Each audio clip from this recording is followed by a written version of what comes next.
Let's look at some kids that kill. Maybe they stopped when they were kids, maybe they continued. Carl Newman. On May 18, 1929, in Paintsville, Kentucky, Carl Newman, age 6, and a friend, Cecil Van, whose age 8, were collecting items they might sell to a junk dealer for a few cents. Carl hit the jackpot a piece of scrap iron that might BRNG him a little more than a few cents. But Cecil, who was older and bigger, took it away from Carl. This angered Carl, so he ran into the house and got his father's shotgun, ran back outside, took aim at his friend Cecil, and pulled the trigger. 19 of the shotgun pellets took effect, and he was dead within 10 minutes. He was taken into custody at the young age of 6. He was tried immediately on May 23rd, because there was no doubt that he was guilty. Manuel Fitzpatrick witnessed the shooting. She had heard the boys quarreling where Carl had threatened the of his friend did not give back the scrap iron she really didn't pay much mind, because this is what children do. Until she heard the shot, Cecil, who was wounded, fell into her arms. He was rushed to the nearby hospital, but did not survive. It is told that Carl laughed and talked with his friends throughout the trial. Really, does a boy this age really understand what is happening or what is going on here? Honestly, I think that some really do and others didn't. Carl was convicted of manslaughter and faced 15 years in the reformatory until his 21st birthday. In the end, a higher judge issued a writ of prohibition, keeping him from going to the reformatory. A $500 bail was posted, and the case faded away. On April 18, 1958, at the age of 35, Carl took his own life, and his brother died before him by drowning.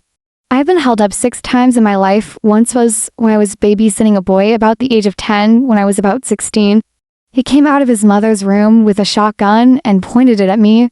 I don't know if it was loaded or not. Didn't want to find out. I called his mother to talk him into putting the gun back. I left that day and never went back. What mother leaves a shotgun in the reach of a child of this age? I don't know whatever happened to this boy and don't really care. The other 5 times is when I was working in a small store in a bad neighborhood. Some were customers who thought they could hide their appearances or whatever, but does not work. Eventually they were caught. Thank God no one was hurt. But it is some scary shit. But honestly, I could tell so many stories of my past where I should be dead or hurt badly. Anyway, back to the story. Let's look at 10-year-old Patrick Knowles, who stands charged with the murder of a 15-month-old baby. It is a hideous story, but not unique in the annals of criminal courts. According to the report, the boy was arrested in the act of taking another baby of the age of 19 months to a stream, probably to drown her, and since his arrest, he has confessed that he is guilty of the murder with which he was charged.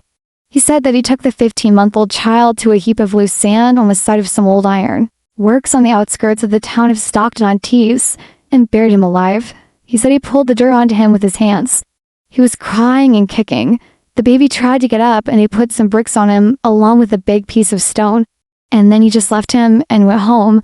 That was his confession. That is awful. That makes you heart hurt just imagining this. It seems he killed for no other reason but to kill. How does this happen? How can one so young take pleasure in killing a helpless baby of 15 months? In May of that year, the body of a baby was found buried in rubble in the sand. 15-month-old victim Frederick Hughes had been buried alive and died from suffocation. Frederick's sibling told police that a boy with one big eye and one little eye who was not wearing shoes or socks took his little brother away. 1 week later, 8-year-old Patrick Knowles was arrested on suspicion of causing the child's death. Patrick denied the murder of the little boy. However, he had admitted he was the perpetrator of a similar case the previous March, when a 2-year-old child was found at the ironworks under a pile of soil. Tied hand to foot and nearly dead, the boy was saved by a railwayman passing by. Patrick was charged at Stockton Police Court on June 16, 1903. The defending solicitor suggested that he had picked up the child with the best intentions and that the child had died of convulsions. Then frightened, he buried the body.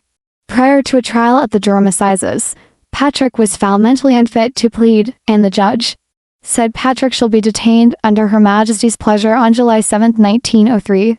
When Knowles turned 16, he was sent to complete his sentence at Broadmoor Hospital, a high-security hospital. It was there he confessed to Frederick's killing. But his stay at the asylum was brief. He was then deemed not to be suffering from any form of mental illness, according to reports. He was deported from there after completing an 8-year sentence for murder. On the morning of November 5, 2009, 2 men were dead. The authorities were shocked to say the least to find that the cold-blooded killer was an 8-year-old boy. Christian Romero, a shy and quiet boy, always seemed happy. But his grandparents and stepmother sensed something different. Something wasn't right with the boy. Christian shot his father, 29-year-old Vincent Romero, and his father's roommate, 39-year-old Timothy Romans. In their home in St. John's, Arizona, Vincent shot 4 times and Timothy shot 6 times. The father was found in the upstairs foyer, shot in the head and chest. Timothy's lifeless body was discovered near the front door, also shot in the chest and head. There were no signs of forced entry or robbery. There was no evidence of any disturbance in the home. The police interviewed friends and family members of the victims, but were unable to gather any information. However, everything changed when they spoke to Christian. Christian went for a walk after committing the murders. He said he returned home, and to his horror, when he reached the front door, he discovered the gruesome scene. He was overwhelmed with distress. He lay down beside his father and cried. After about a half hour, he went to a friend's house nearby, and the friend's father called 911. When questioned about anyone who might want to harm his father, he said, yes, bad people, who lived down the street, calling them smokers who drove a blue car.